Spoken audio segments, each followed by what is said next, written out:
स्वागत है आप सभी का हमारे इस खास पॉडकास्ट में। आज हम बात करने वाले हैं जन्माष्टमी की और हमारे साथ स्टूडियो में खास मेहमान भी मौजूद है। आचार्य संतोषी जी हमारे साथ मौजूद है। बहुत बहुत स्वागत है आपका आचार्य जी। धन्यवाद जसप्रीत जी। जय श्री राधे।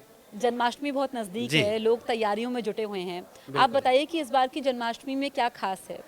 देखिए, जन्माष्टमी हमेशा दो चीज़ों को जोड़ के मनाई जाती है। एक चंद्रमा वृषभ राशि और दूसरा है नक्षत्र जो भगवान श्री कृष्ण का नक्षत्र था, जो मध्य रात्रि में पड़े, वो है रोहिणी नक्षत्र। तो इस बार जो तिथि और नक्षत्र हमारे सनातन धर्म में ये विडंबना रही है कि दोनों एक साथ बहुत मुश्किल से मिलते हैं। अच्छा। और इस बार भी जसप्रीत जन्माष्टमी के समय जब अष्टमी तिथि है, उस समय कृतिका नक्षत्र है, उसके बाद रोहिणी लगेगा।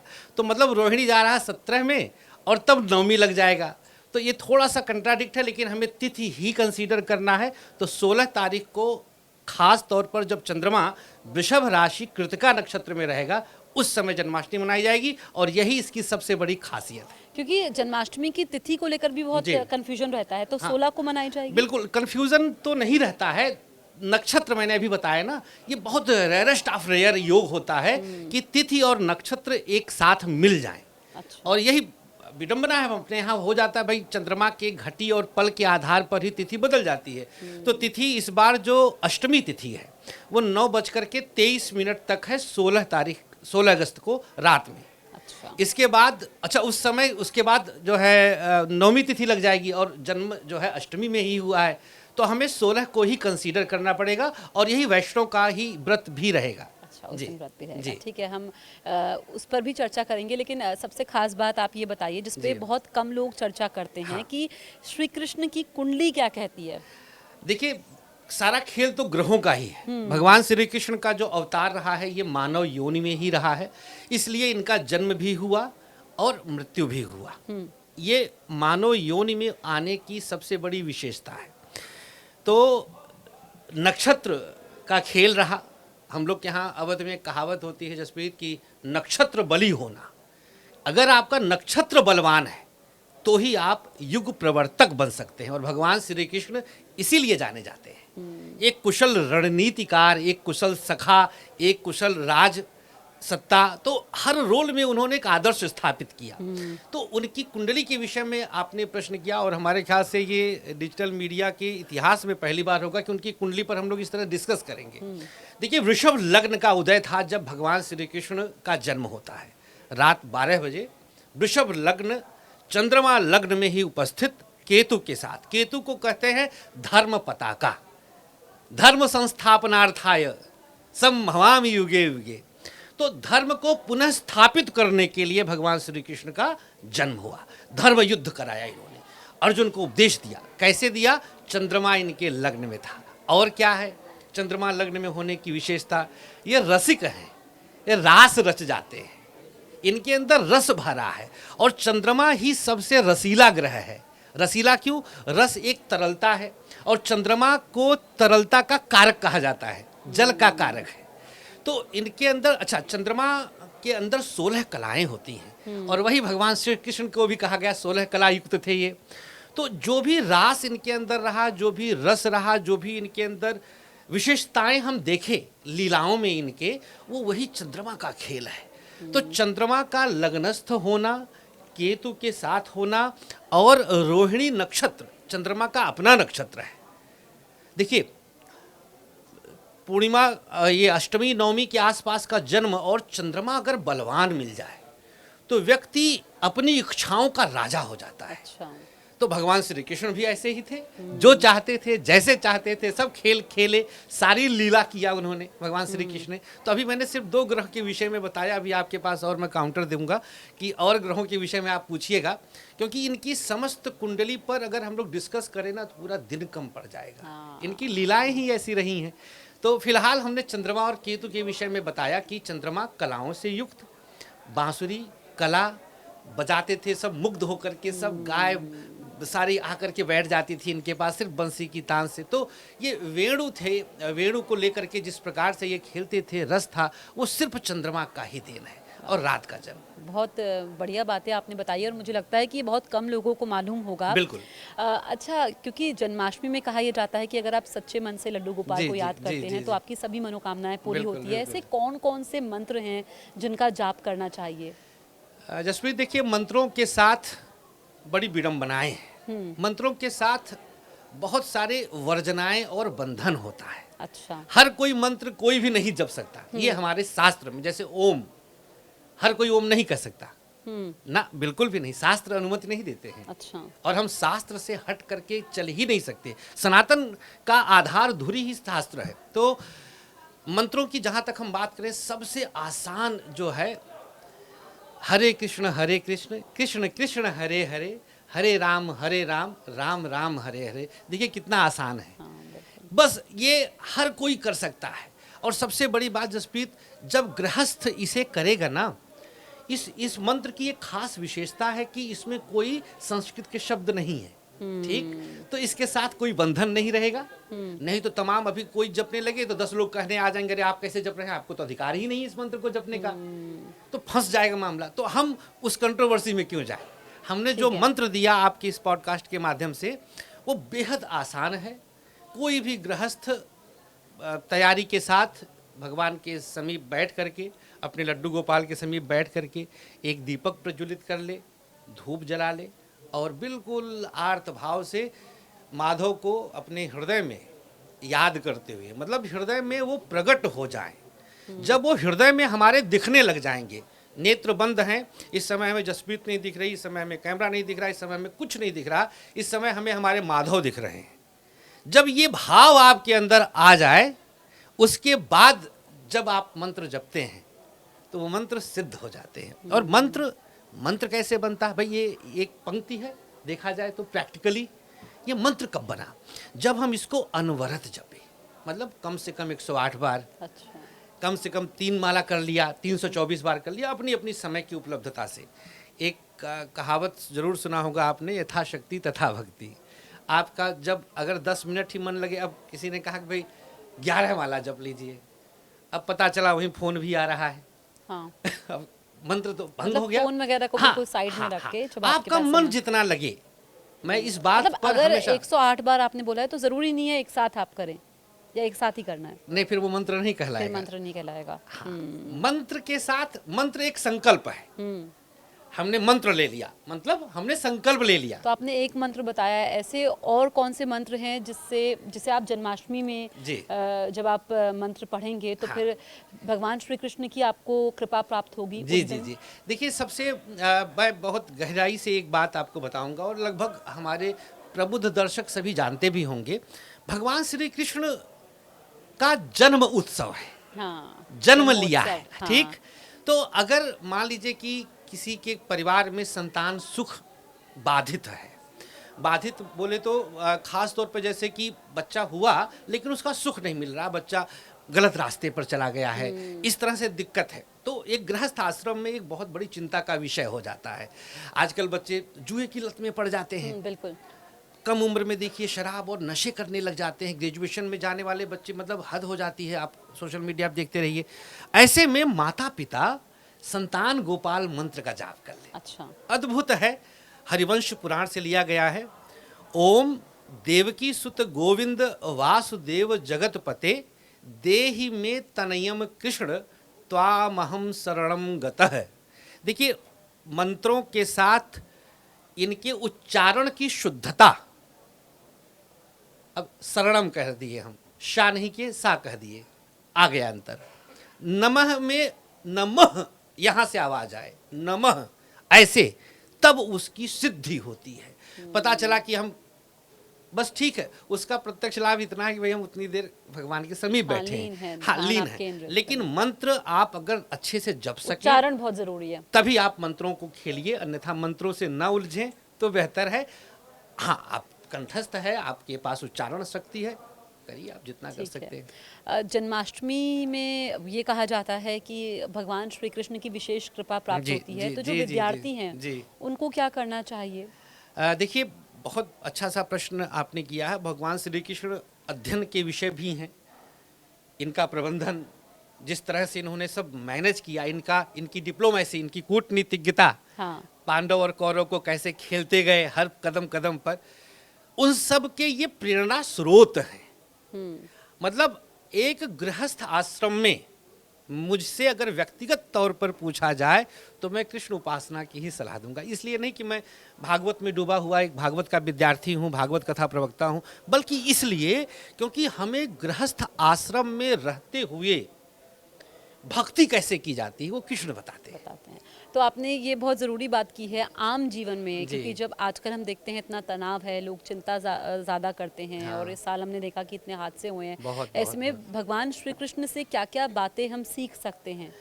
देखिए, सबसे मूल रूप से हमें जो भगवान श्री कृष्ण से सीखना होगा वो विषम परिस्थिति में भी विचलित ना होना।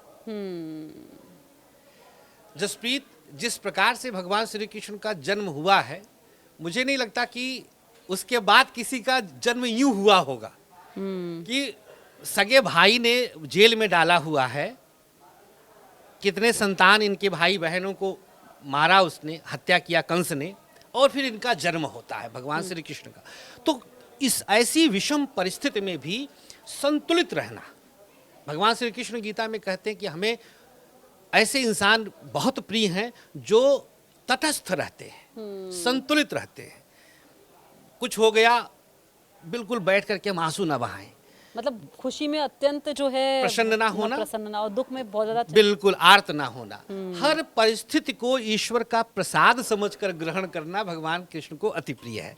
तो ऐसी शिक्षा अगर हम सीख लें, और भी बहुत सारी चीज़ें हैं, लेकिन ये एक मूल जो हमने बताया, इनके जन्म से जुड़ी हुई घटना के आधार पर अगर इससे अगर हम बस विषम परिस्थिति में तटस्थ रहना, उस ईश्वर के प्रति, उस परम सत्ता के प्रति कि नाथ तुमने जो दिया वो तुम्हारा प्रसाद है, बस, तो समझिए कि वो सब कुछ पा जाता है। बिल्कुल। मुझे लगता है कि जो दर्शक हमें इस वक्त देख रहे हैं बहुत कुछ सीख सकते हैं, हम बिल्कुल भी बहुत सीखेंगे। कुछ सीख सकते हैं, और सीखने की उम्र तो हमेशा रहती जी, है, हर जी, दिन जी, आप कुछ बिल्कुल ना कुछ सीखने सीखते रहती है, बिल्कुल हैं। सीखना अच्छा, चाहिए। जन्माष्टमी में बहुत सारे लोग व्रत रखते हैं, जी। तो व्रत रखते समय किन किन बातों का खास ख्याल रखना चाहिए? फिर हम पूजा की भी बात करेंगे। बिल्कुल जसप्रीत, देखिए व्रत का जो सबसे मूल तत्व है, आज ये पहली बार शायद हमारे दर्शक पाएंगे आपके माध्यम से जो प्रश्न आपने किया है। व्रत का अर्थ ही है ईश्वर के समीप जाना। व्रत का अर्थ आज की तारीख में है भोजन त्यागना। हाँ।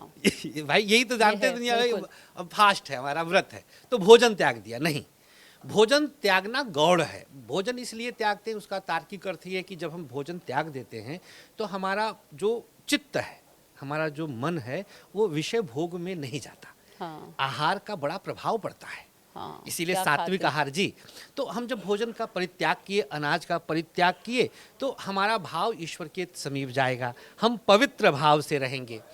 और उस दिन प्रातःकाल सूर्योदय से पूर्व, पूरी विधि बता देता हूँ मैं, ठीक है। जन्माष्टमी कैसे मनाना है। प्रातःकाल शयन त्यागने के बाद नित्य क्रिया से निवृत्त होकर के व्यक्ति कोरा वस्त्र पहने, अच्छा, मतलब जो पहले से यूज्ड ना हो, साफ कपड़ा। साफ कपड़े। ये नितांत अनिवार्य, ये पहली अनिवार्यता है स्नान के बाद की। इसके उपरांत अपना जो दैनिक मंत्र वगैरह है वो सब अपना व्यक्ति जप ले, पूजा पाठ संध्या कर ले। इसके बाद जो जन्माष्टमी स्पेशल है वो है हमें भगवान श्री कृष्ण के समस्त प्रिय व्यंजनों का भोग बनाना।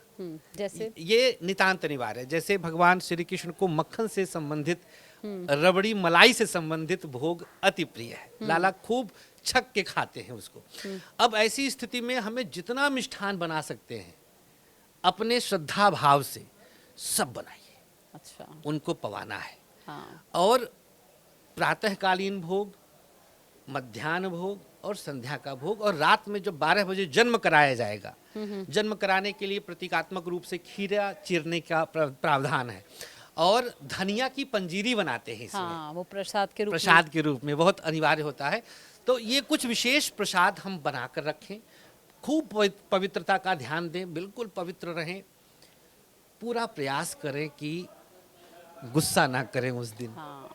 देखिए, गुस्सा सूर्य है। मैं चूंकि ग्रहों का जानकार हूँ जसप्रीत, तो इसको जरूर बताऊंगा। भगवान श्री कृष्ण चंद्र प्रधान थे, ये चंद्रवंशी थे। भगवान श्री राम सूर्यवंशी थे। वहाँ पर उन्होंने अलग मर्यादा स्थापित किया था, यहाँ इन्होंने अलग रास और लीला स्थापित किया। चंद्र प्रधान तो शीतल रहें, खूब शीतलता रखें, चित्त को शांत रखें, जितना हो सके मौन व्रत रहें तो सोने पे सुहागा है।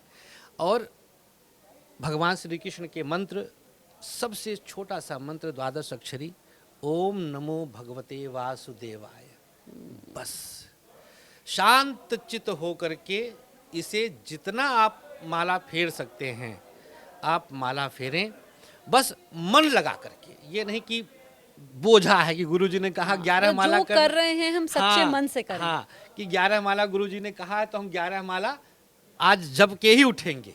बीच में उठ गए, बच्चे को भी डांट रहे हैं, भोजन भी कर रहे हैं, फोन भी उठा रहे हैं, मीटिंग भी की, फिर आकर के 2 माला, निरर्थक है, ना करिए, मत करिए। अरे काहे की जरूरत, किसको दिखाना है भाई, वो जानता नहीं क्या वो है, उसको बताने की आवश्यकता है। जो भाव से आप कर ले, जितना कर लें। एक दोहा है, भाव कुभाव अनख आलस हूँ, नाम जपत मंगल दिशि दस हूँ। नाम जप लिया तो 10 दिशाओं में मंगल फिर तो निश्चित है। तो आपको उलझना नहीं है, जितना हो सके आप इस मंत्र का जाप कर ले। यही वो मंत्र था जो नारद ने ध्रुव को दिया, जिसके दम पर आज ध्रुव चमकते हैं उत्तर दिशा में। इस मंत्र का जितना हो सके श्रद्धापूर्वक जाप करें, रात में ठाकुर जी को भोग पवाएं, जन्म कराएं, और जितना हो सके कीर्तन गाएं, पूरा परिवार आरती गाए, रात को खूब याद करें।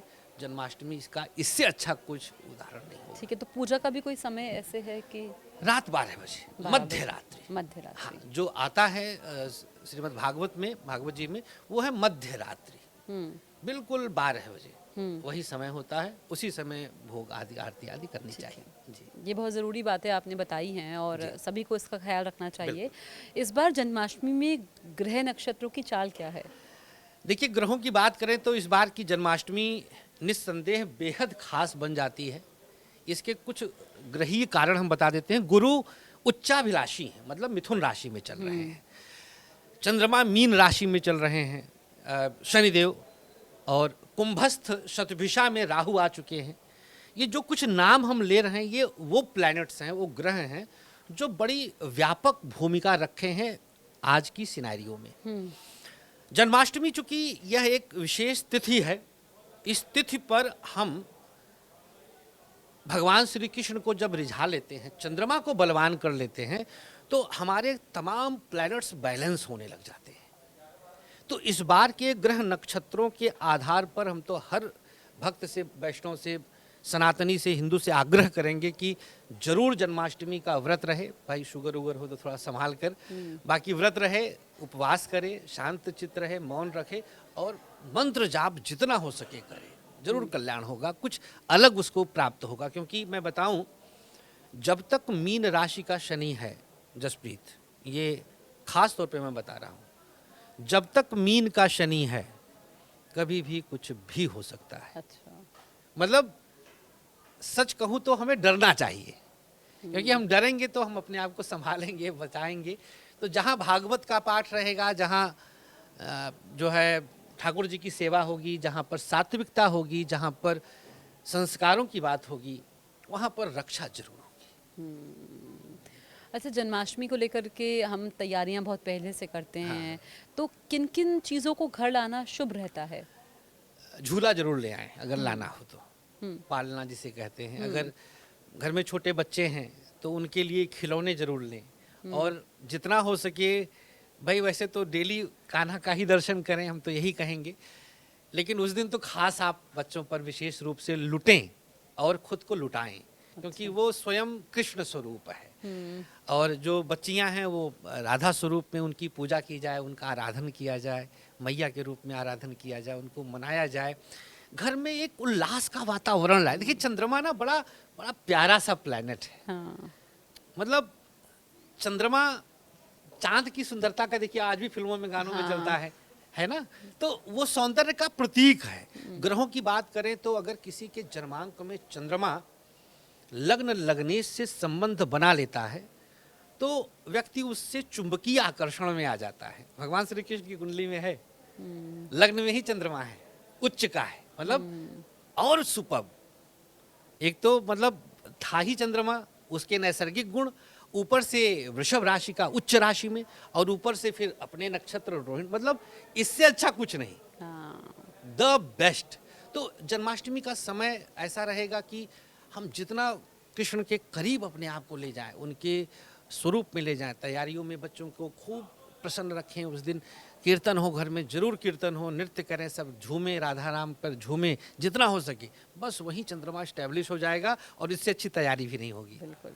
अच्छा, उस दिन दान पुण्य का भी विशेष महत्व होता है? हाँ, दान किया जा सकता है। जैसे अगर किसी के घर में कोई ज़रूरतमंद बच्चा है कहीं घर पर, तो उसको हम कुछ खिलौने दान कर सकते हैं। कृष्ण स्वरूप वहाँ भी हमें देखना होगा। पाठ्य सामग्री दे सकते हैं उसकी शिक्षा के लिए, और द बेस्ट रहेगा। ये शायद कहीं आपको और मिलेगा नहीं सोशल मीडिया पे। एक बहुत यूनिक चीज़ बता रहा हूँ मैं दर्शकों के लिए, धार्मिक ग्रंथ दान कर दिया जाए। अच्छा। हाँ, ये बहुत यूनिक चीज बता दिया मैंने। अगर कोई धार्मिक ग्रंथ, जैसे किसी योग्य विद्वान को आप पंचांग दान कर दीजिए, बहुत कम शुल्क में आता है। गीता ही किसी को दे दीजिए आप, किसी धार्मिक स्थान पर, जैसे मंदिर चले गए आप, मतलब एक खास दिन है, एक खास पर्व है, तो उस दिन दान तो स्पेशल होना ही चाहिए। और हमारे सनातन धर्म में, हमारे शास्त्रों में दान की बड़ी महिमा गाई गई है। आप जो चीज चाहते हैं उसका दान करना शुरू कर दीजिए, ऐसा शास्त्र कहते हैं। अच्छा। कि जो चीज आपको चाहिए उसको देना शुरू कर दीजिए। अच्छा। और देने का अर्थ हुआ आप उसको बो रहे हैं, बो रहे हैं। आप उसकी रोपाई कर रहे हैं, तो आएगा ही हमारे पास। आएगा ही। तो ये शास्त्र सम्मत बातें हैं जसप्रीत। ऐसा अगर किया जाए तो दान में विशेष महत्व मिलता है। बिल्कुल। अब लड्डू गोपाल की लोग पूजा करते हैं, घर में जो है उनको भोग लगाते जी, हैं। जी, जी। लेकिन आजकल हम देख रहे हैं कि लोग जहाँ जाते हैं, जैसे ट्रेन में जा रहे हैं, जी, जी। तो उनको भी साथ ले जाते हैं, कहीं पर भी जा रहे हैं, अगर आप जी, घर जी, से जी, बाहर जाते हैं, तो इस पर भी अलग अलग तरह की प्रतिक्रियाएं सामने आती है। सोशल मीडिया पर भी इस पर चर्चा होती है बिल्कुल कि क्या होती है ऐसा चर्चा। करना सही है? देखिए, खेल भाव का है। हाँ। मैं बहुत सरल भाषा में समझाना चाहूँगा। खेल भाव का है। जिस प्रतीक स्वरूप लड्डू गोपाल को हम लेकर के चलते हैं अपने साथ, माताएं बहनें, कुछ वैष्णव संत आदि भी लेकर के चलते हैं, वो उनका भाव ऐसा रहता है कि उनके ठाकुर जी उनके साथ हैं। एक तो भाव ये हो गया। इसलिए लेके चला जा सकता है जसप्रीत, क्योंकि वो प्राण प्रतिष्ठित नहीं होते। अच्छा। हमारे सनातन धर्म में जिस मूर्ति में प्राण मंत्रों के द्वारा प्राण प्रतिष्ठा हो जाती है, उसको फिर हम हिला नहीं सकते। हिलाने का मतलब विसर्जन होता है, ठीक? तो उसमें लड्डू गोपाल में कभी प्राण प्रतिष्ठा नहीं होती, वहाँ पर भाव प्रधान हो जाता है और उसमें लड्डू गोपाल प्रकट हो जाते हैं। इसलिए बड़ी आश्चर्यचकित करने वाली तमाम बातें आप संतों से सुनेंगी लड्डू गोपाल के विषय में, कि वो तो साइज़ में बड़े होने लगे, वो हंसने लगे, खाना नहीं पाए थे तो वो स्वप्न में आके बोले कि हमको आज भोजन नहीं पवाया गया, तो फिर वो फ़ोन किए, पता चला हाँ हाँ आज तो रह गया था, रास्ते में थे, अभी नहीं हो पाया। तो ऐसी ऐसी तमाम अनुभव लोगों को होते हैं। एक सूक्ति है, श्रद्धा विश्वास रूपिणो भवानी शंकरौ। श्रद्धा और विश्वास से वो सच में प्रकट होता है। बस मेरे भी श्रद्धा अनुभव होनी चाहिए। अरे बाप रे बाप, हम तो क्या बोले, हम मतलब ये अलग एक विषय हो जाएगा। हाँ। कभी फिर चर्चा करेंगे। मेरे अपने अनुभव उन दिव्य शक्तियों का जसप्रीत मैंने किया है। अच्छा। तो वो बड़ा अलौकिक होता है। और मैं सच बताऊं, चूंकि मैं ज्योतिष में भी दक्ष हूँ, माता सरस्वती की कृपा है, योग होता है। हाँ। भगवत प्राप्ति योग अगर किसी की कुंडली में है तो उसके अंदर भाव जगेगा, वो डूबेगा और उसको दर्शन हो जाएगा। इसी जन्माष्टमी में पता नहीं कितने लोग को हो जाएगा। आपके दर्शकों में से हो सकता है किसी को ठाकुर जी हमें दर्शन कमेंट करके जरूर ज़रूर बताइएगा। बिल्कुल। अच्छा, तो इस पर भी है, ये आपने बहुत ज़रूरी बात कही कि भाव होना चाहिए, भाव होना श्रद्धा चाहिए, होनी हाँ। चाहिए। लेके अगर आप चला सच्चे जा मन से सकता याद है, चला लेके चला जा जा सकता सकता है। है। लेकिन इसमें ये भी है कि हम ऑफिस टेबल्स में भी जैसे भगवान की मूर्ति रखते हैं, कुछ लोग कहते हैं कि अनादर होता है, वहीं और पर खाते हैं, जूते चप्पल हाँ, होते ये भी हैं। होता है कि मासिक धर्म के दौरान भी माताएं बहनें लेके जा रही हैं, तो हाँ। वो भी जायज़ है कि नहीं, हाँ। ये भी एक प्रश्न आता है। देखिए, मैं फिर कह रहा हूँ कि वो आपके लाला हैं, वो आपके पुत्र सदृश पुत्र है, हैं, तो आप ले जा सकते हैं। बात ही खत्म हो गई।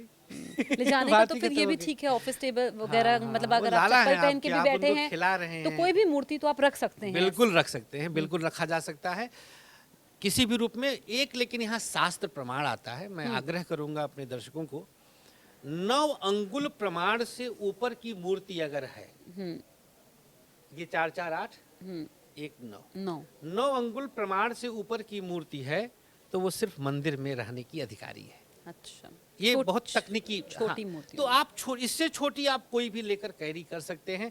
आपका भाव है, आपकी श्रद्धा है। हाँ, सोच असोच का ध्यान रखिए, पवित्रता का तो ध्यान रखना चाहिए। अब आपने जूता का फीता बांधा, शूज छुए आप और फिर आप ठाकुर जी को हाथ लगाएंगे तो ये तो नहीं ठीक है ना।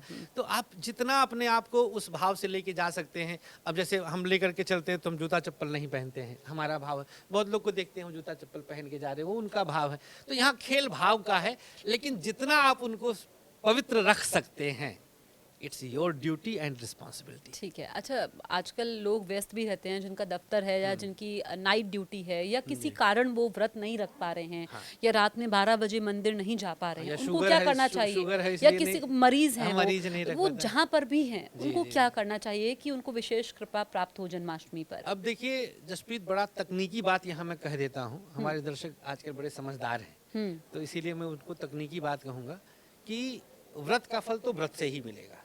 बात खत्म। ये अलग बात है। अब सोचिए कि दाल की पूर्ति चावल करेगा क्या? दाल अलग है, चावल अलग है। चावल का अपना एक अस्तित्व, हाँ पेट भर जाएगा, मतलब आप जन्माष्टमी का फल पा जाएंगे। लेकिन आप ये कह लीजिए कि व्रत का भी फल मिल जाए तो भैया उसके लिए तो अन्न का त्याग करना पड़ेगा। तो व्रत नहीं है तो भी आप सात्विक आहार ग्रहण करिए। लहसुन प्याज तो ना ही खाएं आप। सात्विक आहार ग्रहण करिए, कम खाइए, सलाद उलाद ले लीजिए। मतलब मेरा कहने का कि व्रत रही लो यार, एक दिन की एक बात समय है। तो आप खा सकते हैं शाम में। नहीं, अनाज उसमें भी नहीं, अनाज नहीं खाना, फलाहार। अनाज नहीं, फलाहार। अनाज कई लोग खा भी लेते हैं। अब तो कई लोग तो अजीब तरह से होते हैं। कुछ लोग तो दिन में खा लेते हैं। हाँ, कहते हैं कि दिन में खा लिया व्रत है। हाँ। ये सब फालतू की बातें हैं। आप आहार तो त्याग ही दीजिए, अनाज त्याग दीजिए, फल और सब्जी आदि ले सकते हैं आप। उबली हुई अपनी इंद्रियों को वश में करिए, क्रोध बिल्कुल भी मत करिए, शांत चित रहिए और मौन रहिए। देखिए मौन बहुत बड़ी साधना है। मैं मौन पर मौन जोर का दे रहा जिक्र हूं। बार-बार कर रहे हैं। हाँ, मौन बहुत बड़ी साधना है। गौतम तो बुद्ध, सिर्फ जन्माष्टमी पे या वैसे भी जीवन में जनरल बात मौन? कह रहा हूँ, जनरल अच्छा। बात कर रहा हूँ। गौतम बुद्ध, आपको एक तर्क देता हूँ। गौतम बुद्ध 40 माह मौन थे और जब फिर बोले तो बौद्ध धर्म बन गया। सोचिए कितनी बड़ी बात है। तो हमारी इंद्रियों की जो शक्तियां हैं वो बची रहेंगी, वो ताकत में रहेंगे। मतलब वहां से ऊर्जा जनरेट होगा और ऊर्जा वो ऊर्ध्वगामी है, आपको ऊपर ले जाएगा, आपको ईश्वर प्राप्ति की तरफ ले जाएगा। आपका ध्यान लगने लगेगा भाई, आपको मजा आएगा। आपको जैसे मूवी में मजा आता है वैसे ही भजन में मजा आता है। मैं भागवत में मैं तो डूब जाता हूँ जब सुनता हूँ। कोई भजन अगर आप हमारे दर्शकों के लिए सुना दें। मेरा गला थोड़ा सा कोई नहीं, हाँ मतलब आप अपने हिसाब से कोई नहीं। आप धर्म संकट में ना डालिए भाई। कोई भी जो भी इस वक्त आपके मन में आ रहा हो। श्री कृष्ण गोविंद हरे मुरारे, हे नाथ नारायण वासुदेवा। श्री कृष्ण गोविंद हरे मुरारे, हे नाथ नारायण वासुदेव।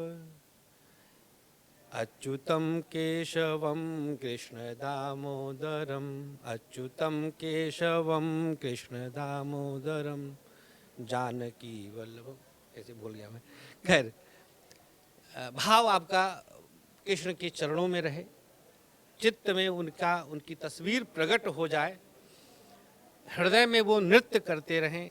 आपके मन में कभी रास रचाते हुए, कभी क्रीड़ा करते हुए, कभी गोवर्धन उठाते हुए, तो कभी गीता का उपदेश देते हुए, कर्तव्य के विषय में बताते हुए, आपके चित्त में जो भी भाव कृष्ण का आ जाए उस भाव में आपको बस डूबना है।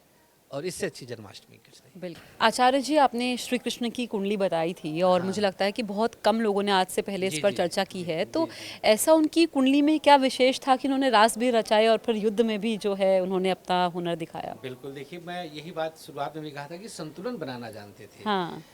उनकी कुंडली में 9वें स्थान पर मंगल उच्च के हैं और चतुर्थ में सूर्य स्वग्रही है। सूर्य और मंगल दो ऐसे ग्रह होते हैं कि जब, अच्छा इनके अंदर जो 16 कला चंद्रमा से मिला है उसमें ये एक स्वयं का ट्रांसफॉर्म बहुत तेजी से कर सकते हैं। हाँ। एकदम से, मतलब अभी ये थे, अभी ये हो गए। हम्म। पूतना को एक पल में बच्चे बन करके गोद में आए और फिर स्तनपान करते हुए मौसी को ऊपर भी पहुंचा दिया, मुक्ति भी दे दिया पूतना को। तो ये इनके अंदर जो क्विक ट्रांसफॉर्मेशन की जो कला है, ये चंद्रमा से आया। सेम टाइम मंगल उच्च का होकर के इनको युद्ध में कुशल रणनीतिकार बना दिया। हाँ। और पराक्रम भाव पर मंगल की दृष्टि पड़ी तो स्वयं भी रथ का पहिया लेकर के भिड़ गए थे भीष्म पितामह के ऊपर। तो वो भी एक स्वरूप था इनका। देखिए संदीपनी की आश्रम में जब शिक्षा ग्रहण कर रहे थे, उसकी कला देखिए, उस समय कितनी खेल खेले हैं ये सुदामा के साथ जब थे। तो इनकी पूरे जीवन चरित्र को अगर देखा जाए ना, तो कला और समस्त ग्रहों का एक प्यारा सा गुलदस्ता सा महसूस होता है। बिल्कुल, बहुत अहम बात आपने बताई है। आखिरी सवाल मेरा आपसे होगा, आपने कहा कि जन्माष्टमी पर हमें क्रोध नहीं करना चाहिए, क्योंकि आजकल लोग बहुत जल्दी संयम खो देते हैं। हाँ। और फिर क्रोध में अपना बहुत नुकसान पहुंचाते हैं, अपना भी और अपनों का भी। तो कैसे उस पर काबू पाना है? देखिए गुस्सा ये हमारे षट रिपु में आता है। हाँ। काम, क्रोध, लोभ, मोह, मद, मत्सर, जो हमारे 6 शत्रु कहे गए शास्त्रों में, उसमें से एक शत्रु गुस्सा है। हाँ। अब मैं ग्रहों की बात करूं तो सूर्य मंगल की देन होता है, जिसकी कुंडली में सूर्य मंगल बलवान होते हैं, लग्न को देखते हैं, लग्नेश को देखते हैं, उसको गुस्सा स्वाभाविक है आएगा। लेकिन हम सतत अभ्यास से इस पर काबू पा सकते हैं, हम काबू कर सकते हैं। अभ्यास कैसा हो कि हम प्लान्ड वे में खुद को समझा लें कि भाई आज हम 5 घंटा गुस्सा नहीं करेंगे, दिमाग में बैठा लिया और हम प्लानिंग के तहत कंट्रोल कर रहे हैं। सतत अभ्यास और हरि नाम संकीर्तन, नाम जप, नाम जप, नाम जप बहुत बड़ा मंत्र है। कुछ भी राधा राम कृष्ण जो आपका जपते रहिए, अपने आप गुस्से पे काबू हो जाएगा। आप हमारे स्टूडियो में आए संतोषी जी, इतनी ज़रूरी बातें आपने बताई और माहौल को एकदम पॉजिटिव कर दिया, इसके लिए आपका बहुत बहुत शुक्रिया। तो आप हमें कमेंट करके ज़रूर बताइएगा कि आपको हमारा ये पॉडकास्ट कैसा लगा, और अगर आपके मन में कुछ सवाल है, कुछ आप पूछना चाहते हैं तो ज़रूर कमेंट करिएगा। और देखते रहिए न्यूज़ 18 इंडिया।